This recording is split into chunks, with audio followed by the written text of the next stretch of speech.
त्रिशूल से मार दिया, अग्नि में जला दिया और इतना नोचा गया, शरीर जीव रोने लगा। जब ऊपर इतना भुगताया तो फिर नीचे काय को भुगताता? हे गुरु जी, जब ऊपर इतना कष्ट मिला है जीवात्मा को तो फिर नीचे जीवात्मा को कष्ट क्यों मिलता है? हमारा कहना केवल इतना सा है कि जब हॉस्पिटल में भर्ती रहते हो तो वहां तो दवाई खाना पड़ती है, इंजेक्शन लेना पड़ता है, दवाइयां पीना पड़ती है, सब कुछ हॉस्पिटल में होता है। ये समझ लो कि ऊपर हॉस्पिटल है जिसमें जीवात्मा का इलाज हुआ। इलाज होने के बाद जब वो घर जाता है ना तो वहां भी थोड़ी ना थोड़ी टेबलेट बांध के दे दी जाती है। समझ में आ रही है ना कथा? वो हॉस्पिटल है जहां हम भोग कर आए, और भोग कर आने के बाद वहां के डॉक्टर ने, धर्मराज ने, यमराज ने थोड़ी बहुत टेबलेट बांध कर दे दी कि अब ये नीचे जाएगा तो सुबह शाम ये दवाई मिलती रहेगी, मतलब कहीं ना कहीं दुख प्राप्त होता रहेगा। तो बस उसी तरह डॉक्टर ने कह दिया घर जाकर ये दवाई लेना पड़ेगी, तो डॉक्टर से कहो डॉक्टर साहब मैंने हॉस्पिटल में इतनी दवाई खा ली, अब घर की क्यों दे रहा हूँ? नहीं, घर का डोज तो देना पड़ेगा, घर पर जाओगे तो ये दवाई तो लेना पड़ेगी, ऐसा तो करना पड़ेगा। उसी तरह जीवात्मा ने कहा जब हम इतना ऊपर भुगत लिए, हमें खोलते तेल में डाल दिया, अग्नि में पटक दिया, पानी में पटक दिया, हमें नोच नोच के खा गए, ऊपर हमें नरक में इतना भुगताया गया, अब नीचे क्यों भुगता रहे हो? तो भगवान ने कहा चिंता मत कर, हॉस्पिटल से छुट्टी करी है तो घर की टेबलेट देकर भेजा है, थोड़ा तो नीचे जाकर भी भोगना पड़ेगा। थोड़ी बहुत दवाई यहाँ की भी मिली है तो वो हम भोग रहे हैं। कहीं बच्चे तकलीफ दे रहे हैं, कहीं बेटियां तकलीफ दे रही हैं, कहीं पति पर, कहीं पत्नी, कहीं परिवार, कहीं नाते, कहीं कुटुंब, कहीं कबीला, ये तकलीफ देते फिर रहा है। थोड़ा थोड़ा तकलीफ हमें मिल रहा है, समझ लेना कि ये टेबलेट हमें लिख कर दी है, इसको हमें खाना पड़ेगा। चाहे तुम पानी से खा लो, चाहे तुम दूध से खा लो, चाहे मुंह सड़ा कर खा लो, चाहे प्रसन्न होकर खा लो। उसी तरह संसार में आए हो तो ये दुख जो मिल रहे हैं इसको चाहे तुम प्रसन्नता से निकाल दो, चाहे रो रो के निकाल दो, ये तुम्हारे ऊपर निर्भर है। दवाई तो खाना पड़ेगी। बस इतना याद रखो कि भगवान का नाम जितना लोगे, जितना नाम का उच्चारण करोगे, जितना जितना नाम का स्मरण करोगे, श्री शिवाय नमस्तुभ्यम। दुनिया के लोगों ने पूछा कि इस मंत्र में ऐसा क्या है, इस मंत्र में क्या है ऐसा? तो जप कर देखिए। जब से दुनिया के लोगों ने श्री शिवाय नमस्तुभ्यम जपना प्रारंभ करा, कोरोना महामारी के बाद जब भगवान शंकर के नाम का उच्चारण करना प्रारंभ करा, उसके बाद मनुष्य की दशा और मनुष्य की दिशा दोनों सुधरना प्रारंभ हो गई, मनुष्य का जीवन संवरना प्रारंभ हो गया, मनुष्य का जीवन संवरना प्रारंभ हो गया।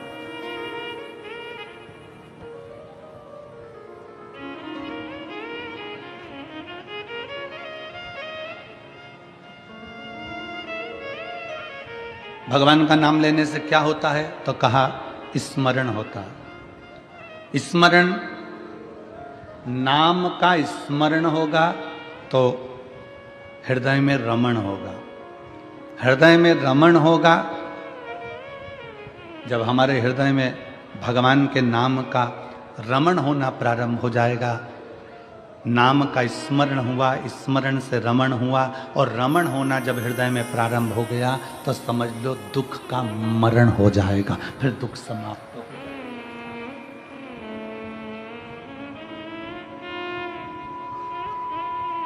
फिर दुख समाप्त होगा।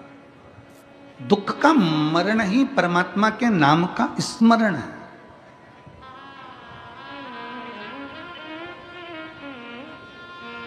श्री शिवाय नमस्तुभ्यं, श्री शिवाय नमस्तुभ्यं,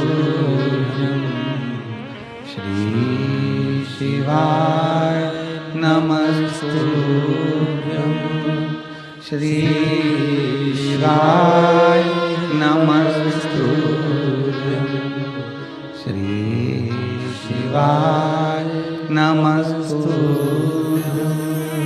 श्री शिवाय नमस्तुभ्यं, श्री शिवाय नमस्तुभ्यं, श्री शिवाय नमस्तुभ्यं, श्री शिवाय नमस्तुभ्यं, श्री शिवाय नमस्तुभ्यं। आप उसको भजेंगे, जपेंगे, स्मरण करेंगे, दुख कटेगा। फिर किसी ने कहा कि कथा में जाकर क्यों बैठे? हम टीवी पर कथा सुनते तो हैं, हम मोबाइल पर कथा सुनते तो हैं। आप कहते हो कि आपके नजदीक में 100, 150, 200, 250, 300 किलोमीटर की दूरी पर भी अगर कथा हो तो उसको ग्रहण करिए। एक तो कथा अपने क्षेत्र में हो, ये बड़ी कठिन, बड़ी मुश्किल बात है। कथा होते होते भी कहीं ना कहीं कुछ अड़चन आ जाती है, कोई तकलीफें आ जाती हैं और कैंसिल हो। अब ये भी आज ही लखनऊ में जो कथा होने वाली थी वो कैंसिल हो गई। 24 दिसंबर से जो 30 दिसंबर तक की कथा लखनऊ में थी वो कैंसिल हो गई। क्यों? क्योंकि जहां कथा होना थी वो प्रांगण लगभग 7-8 एकड़ का था। अब जब ये सिरपुर की कथा 60 एकड़ के प्रांगण में लगभग 100 बीघा जमीन में हो रही है, तो फिर व्यवस्था भी तो उसकी चाहिए।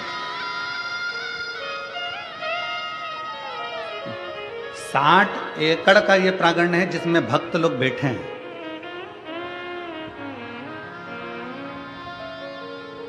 सौ बीघा जमीन के अंदर अंदर ये पूरी व्यवस्था करी गई।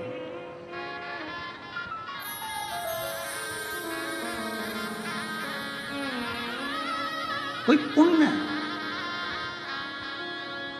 क्यों? नाम का स्मरण होगा तो हृदय में रमण होगा, रमण होगा तो दुख का मरण होगा, ये निश्चित है। श्री शिवाय नमस्तुभ्यं। श्री शिवाय नमस्तुभ्यं। श्री शिवाय नमस्तुभ्यं। श्री शिवाय नमस्तुभ्यं। श्री शिवाय नमस्तुभ्यं। श्री शिवाय नमस्तुभ्यं। श्री शिवाय नमस्तुभ्यं। श्री शिवाय नमस्तुभ्यं। फिर किसी ने पूछा कि गुरुजी पंडाल में बैठ के कथा क्यों सुने? टीवी पर सुन ले हम, मोबाइल पर सुन ले हम, पंडाल में क्यों? तो याद करो 3.5 करोड़ रोम छिद्र ये मनुष्य के शरीर में 3.5 करोड़ रोम छिद्र हैं इस मनुष्य के शरीर में। बारीक बारीक रोमों को अगर ये पूरे शरीर के एक एक रोमों को गिना जाए तो 3.5 करोड़ रोम पूरे शरीर में है। कितने हैं? जम के बोलो जरा। 3.5 करोड़ रोम छिद्र मनुष्य के शरीर में। अग्नि पुराण में एक प्रसंग मिलता है कि पूछा गया कि ये 3.5 करोड़ रोम छिद्र परमात्मा ने मानव के शरीर में क्यों दिए? तो कहा गया, अग्नि पुराण कहती है कि 3.5 करोड़ बार मनुष्य को एक दिन में भगवान का नाम लेना पड़ेगा तब तरेगा। अब मेरी जीजियों, मेरे जीजाओं, मेरी बेटियों, मेरे बेटाओं, मेरी माताओं, मेरे भाई, जितने आस्था चैनल पर सुन रहे हैं, जितने फेसबुक यूट्यूब पर सुन रहे हैं और जितने पंडाल में सुन रहे हैं, आप और हमसे भी कोई पूछेगा कि गुरुजी आपने 3.5 करोड़ बार क्या भगवान का नाम कभी लिया है? आपने लिया है 3.5 करोड़ बार एक दिन में भगवान का नाम? जम के बोलो जरा। कोई संत, साधु, सन्यासी, तपस्वी भी नहीं होगा जो एक दिन में 3.5 करोड़ बार भगवान का नाम ले। तो अग्नि पुराण में आया कि ये मनुष्य तो 3.5 करोड़ बार भगवान का नाम ले ही नहीं पाएगा, फिर इसका क्या होगा? और शास्त्र कहता है जिसने 3.5 करोड़ बार भगवान का नाम ले लिया तो उसके दुख भगवान धीरे धीरे काटना चालू कर देता है।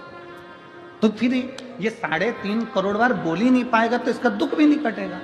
तो फिर अग्नि पुराण ने कहा कि एक काम हो सकता है। शंकर जी बोले पार्वती से, पार्वती 3.5 करोड़ बार कोई अकेला बैठकर नाम नहीं ले सकता, तो कथा के मंडप में जाकर बैठ जाए। जब कथा के मंडप में किसी नाम का उच्चारण होगा, सब एक साथ बोलेंगे, ताली भी बजाएंगे, वो अक्षर जब एक एक के मुंह से निकलेगा, आपस में टकराएगा, छार छार हो जाएगा, तो 3.5 करोड़ रोम छिद्र में समा जाएगा और उसका कल्याण होगा। अब लोग कहते हैं महाराज जी, लोग पंडाल में कथा सुनने के लिए आते हैं तो इनका दुख क्यों कट जाता? कैसे कट जाता? इनका दुख कटता कैसे है? उसका केवल एक कारण है कि आपके मुख से श्री शिवाय नमस्तु, श्री शिवाय नमस्तु, श्री शिवाय नमस्तु, श्री शिवाय नमस्तु, श्री शिवाय नमस्तु, श्री शिवाय नमस्तु। जब आप नाम का उच्चारण करते हो, आपके मुख से शब्द निकलता है, वो टकराता है। अभी इसका कोई प्रमाण है कि शब्द टकराता है? उसका प्रमाण है गीता जी का उपदेश, गीता का उपदेश। कुरुक्षेत्र के मैदान में भगवान कृष्ण ने अर्जुन को गीता सुनाई। बोलो सुनाई कि नहीं सुनाई? अर्जुन को जो कुरुक्षेत्र के मैदान में गीता सुनाई, वो गीता का ज्ञान जो भगवान कृष्ण ने अर्जुन को दिया, अर्जुन को बोले भगवान कृष्ण गीता, उस गीता का उपदेश जब भगवान कृष्ण ने दिया, तो वो गीता बोलने पर भगवान के मुख से जो शब्द निकले, वो शब्द आज भी कुरुक्षेत्र की भूमि पर घूम रहे हैं। इसलिए वहाँ पर बड़े बड़े रिसर्च सेंटर लगाए गए कि भगवान ने जो ध्वनि में बोला था, वो ध्वनि पकड़ना है और उन अक्षरों को पकड़ना है। उसी अक्षरों को पकड़कर हमारे वेद और शास्त्र ये गीता का ज्ञान देते। अक्षर जो तुम बोलते हो, वो वायुमंडल में हमेशा रहते हैं, वो गूंजते रहते हैं, वो कभी समाप्त नहीं होते। हमारे द्वारा आपके द्वारा बोले गए अक्षर, हमारे द्वारा आपके द्वारा बोले गए शब्द कभी समाप्त नहीं होते, वो घूम के हमारे पास आते हैं। आप किसी को बंद कमरे में एक ताला लगाओ, 1 कमरा बंद करो, 2 कमरा बंद करो, 3 कमरा बंद करो, 4 कमरे बंद करके अकेले कमरे के अंदर आप किसी की निंदा कर कर देखो, जिसकी निंदा करिए उस तक वो बात पहुंच ही जाती है। अब लोग कहेंगे हमने तो अकेले में की थी, ये बात उसके तक पहुंच कैसे गई? क्योंकि हमारे शरीर की वाइब्रेशन, हमारे शरीर की तरंगे हमारी बात को ले जाकर वहां तक छोड़ देती है जिसके लिए हमने कहा है।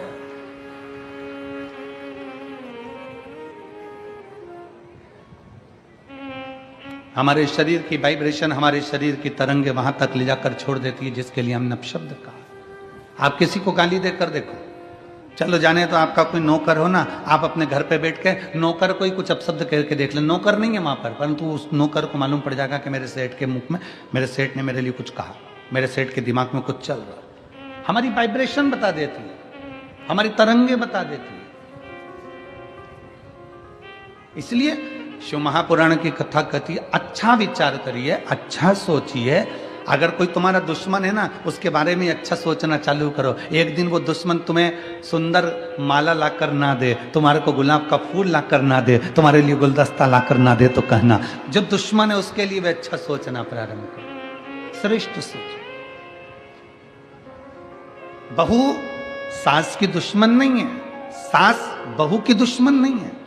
अगर बहू की दुश्मन होती सास, तो अपनी रकम तुड़वाकर बहू को ना देती शादी के पहले, शादी के समय पर।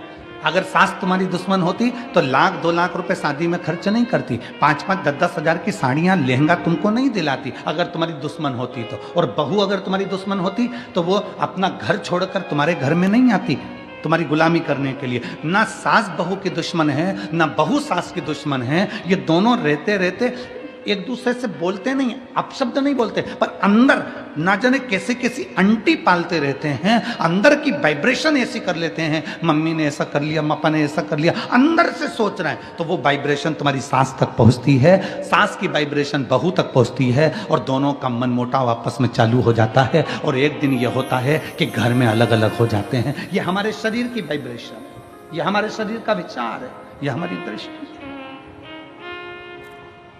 आप अच्छा सोचो ना, एक स्त्री, एक पत्नी रोज पति पर शंका करती है, रोज प्रतिदिन शंका करेगी, मन में शंका भरा गई है तो शंका करती रहेगी, शंका करती रहेगी, शंका करती रहेगी, शंका करती रहेगी। आखिर में पति को मालूम पड़ जाएगा कि ये शंका कर रही है, पति शंका करेगा तो मालूम पड़ जाएगा कि पत्नी शंका कर रही है। ये हमारी वाइब्रेशन है हमारे शरीर की, जो वहां तक पहुंचा दी। ये हमारे शरीर की वाइब्रेशन है जो वहां तक पहुंच रही है। शिव पुराण कहती है, अच्छा सोचिए, जब हम भगवान का नाम जाप करते हैं तो वो मंत्र टूटता है जब आपस में टकरा कर। तो जितने शिव भक्त यहाँ बैठकर कथा कर तत्व ग्रहण कर रहे हैं, लाखों शिव भक्त भगवान शंकर की कथा सुन रहे हैं, कोई टीवी के माध्यम से, कोई मोबाइल के माध्यम से कथा सुन रहा है, और जब वो भी मंत्र का जाप करता है तो उसकी वाइब्रेशन उस तक पहुंचती है और उन सब का कल्याण हो जाता है, जो चाहे टीवी पे सुने चाहे मोबाइल पर सुने। श्री शिवाय नमस्तु,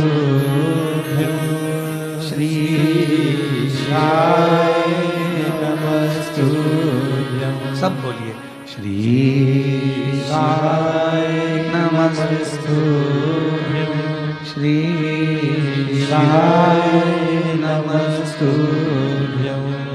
श्री शिवाय नमस्तु, श्री शिवाय नमस्तु। ये हमारे शरीर की तरंगे हमें वहां तक लेकर जा रही है,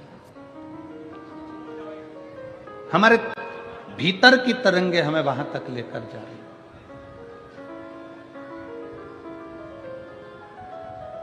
भगवान दुख नहीं काटता, अगर दुख काटता मेरा भगवान तो दुख ही नहीं देता। भगवान दुख देता है तो भगवान का कार्य है कि वो उस दुख को सहन करने की शक्ति देता है। दुख कौन काटेगा? अब आपको बताना है, दुख कौन काटेगा? आपका जपा गया नाम, आपका चढ़ाया गया एक लोटा जल। आप जो अपना घर छोड़कर परमात्मा के दरवाजे तक जा रहे हो, किसी भूखे को भोजन करा रहे हो, किसी प्यासे को पानी पिला रहे हो, किसी व्यक्ति के दुख की घड़ी में तुम काम आ रहे हो, और एक लोटा जल भगवान शंकर को चढ़ा रहे हो और मुख से श्री शिवाय नमस्तुभ्यम कह रहे हो, तुम्हारा वो सत्कर्म, तुम्हारा वो भजन, तुम्हारा वो नाम जाप, तुम्हारा वो स्मरण तुम्हारे दुख को समाप्त कर देगा, तुम्हारे कष्ट को समाप्त कर देगा। एक पत्र है,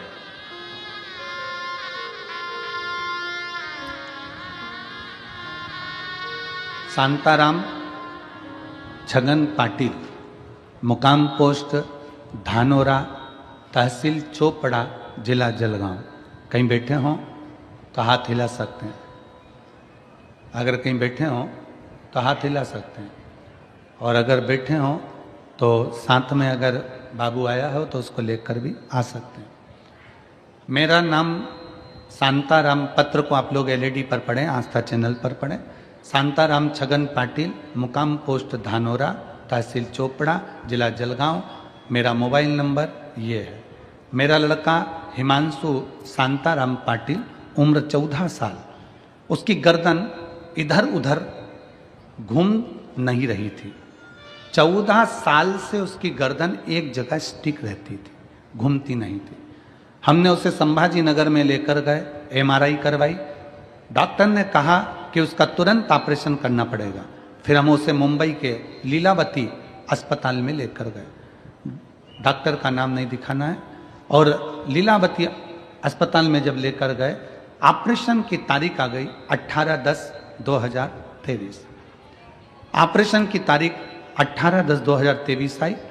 12 मंगलवार को ऑपरेशन करवाया, सर्जरी हुई, सर्जरी अच्छे से हो गई। लेकिन कुछ देर बाद लड़का आईसीयू में चला गया और उसे वेंटिलेटर पर डाल दिया गया। वेंटिलेटर पर डाला, 5 महीने तक लड़के को वेंटिलेटर पर रखा। 5 महीने बाद वेंटिलेटर पर रखा और मालूम पड़ा कि बाद में डॉक्टर ने 5 महीने बाद मृत घोषित कर दिया। इस पत्र को आप लोग पढ़ सकते हैं एलईडी के माध्यम से। 5 महीने तक एलईडी उसको वेंटिलेटर पर रखा और 5 महीने के बाद डॉक्टर ने उसे मृत घोषित कर दिया। 5 महीने बाद लड़का मर गया, उसे मृत घोषित कर दिया गया। लेकिन मेरी पत्नी ने डॉक्टर से कहा मेरा लड़का अच्छा है, मेरे घर उसे मुझे जिंदा ही लेकर जाना है, तुम इसका इलाज और करो। डॉक्टर ने कहा यह मर चुका है, इसको ले जाओ, ये मर चुका है, इसको ले जाओ। पत्नी कहती नहीं, 4 दिन इसको रखो, मैं 4 दिन बाद इसको लेकर जाऊंगी, भले बॉडी रखो पर 4 दिन रखो इसको। लड़के को छोड़ा, वहीं छोड़कर मेरी पत्नी सीहोर चली गई, वहीं मुंबई से कंकर शंकर लाने के लिए पहुंच गई। सीहोर गई, कंकर लाई, रुद्राक्ष का जल, वहां से रुद्राक्ष लाकर पहुंच गई। अब जाने के बाद करती क्या, डॉक्टर कह रहे हैं इसको ले जाओ। सामने हॉस्पिटल के ठीक सामने शिव जी का मंदिर है, उस मंदिर में जल चढ़ाती और अपने बेटे के शरीर पर लगा देती और मुंह में जल दे देती। डॉक्टर कहते इसको ले जाओ। 4 दिन, 5 दिन, 6 दिन निकल गए। डॉक्टर कहने लगे क्यों परेशान हो रही हो। ऐसा करते करते 42 दिन निकल गए। 42 दिन निकल गए। डॉक्टर कह रहे इसको ले जाओ, इसमें प्राण नहीं है। नहीं मानी। आखिरी में लड़के के शरीर में 42वें दिन हलचल चालू हो गई। 42वें दिन हलचल चालू हुई और मैं क्या गुणगान करूं गुरुदेव। डॉक्टर भी आश्चर्य में पड़ गए कि जो मर चुका है वो जीवित कैसे हो सकता है। पत्नी कहती है उसका नाम कुबेरेश्वर महादेव है, वो देता जरूर है, खाली नहीं छोड़ता। बाबा, आज बाबा की मेहरबानी से मेरा लड़का ठीक हो गया। मैं उसको यहाँ कथा सुनने के लिए लेकर आई हूँ बाबा के पंडाल में।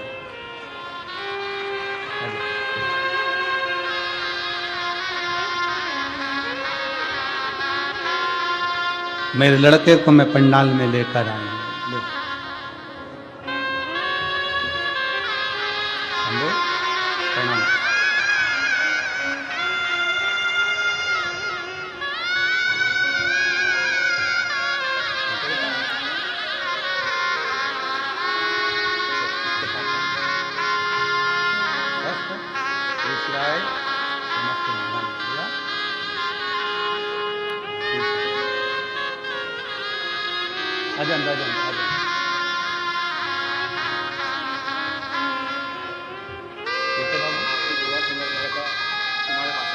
बाबा की कृपा से, हमारी दुआ नहीं, शिव की कृपा।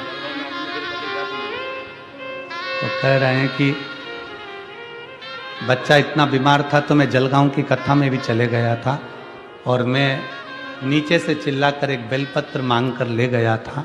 वही बेलपत्र बच्चे को दे दिया और आज बाबा की कृपा से खड़ा हुआ। बीमारी में 33 लाख रुपए खर्च कर चुके हैं और बाबा की कृपा से आज ठीक होकर खड़ा है। दोनों हाथ उठाकर हर हर अरे लुटा दिया भंडार काशी वाले ने, कर दिया माला माल काशी वाले ने। जो जैसी भावना लाया वो वैसा ही फल पाया। जो जैसी भावना लाया वो वैसा ही फल पाया। कभी खाली नहीं लौटाया वो मन ही मन हर्षाया। और कर दिया माला माल काशी वाले ने, लुटा दिया भंडार काशी वाले ने। शिव की भक्ति में वो बल है, शिव की उपासना में वो बल है। अपना विश्वास न टूटने दे, अपना भरोसा न टूटने दे।